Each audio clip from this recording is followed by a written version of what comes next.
جب آپ اسٹیج پر گئی ہیں تو اس کے بعد آپ کا گولڈ میڈل تھا، آپ نے نہ گولڈ میڈل ریسیو کیا ہے نہ ڈگری ریسیو کی ہے، تو ایسی کیا بات تھی آپ نے ڈگری نہیں ریسیو ہاں، کی؟ بسم اللہ الرحمن الرحیم. دیکھیں، جب گولڈ میڈل ملتا ہے وہ ایک اسٹوڈنٹ کی زندگی کا سب سے یادگار ایونٹ ہوتا ہے. میرا مسئلہ یہ کہ میری یونیورسٹی ایک طرف مجھے گولڈ میڈل سے نوازی اور دوسری طرف اس نے میرا تعلیمی کیریئر جو ہے وہ خراب کیا ہوا ہے.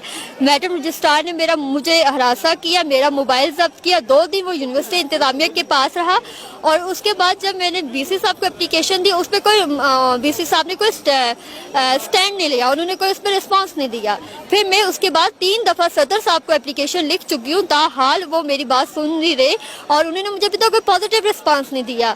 ایک جمہوری معاشرے میں آپ کس طرح ایک ادارے کو یہ حق دے سکتے ہیں کہ وہ کسی اسٹوڈنٹ کے 8 ماہ ضائع کرے؟ 8 کے بلکہ 10 ماہ ہو چکے ہیں.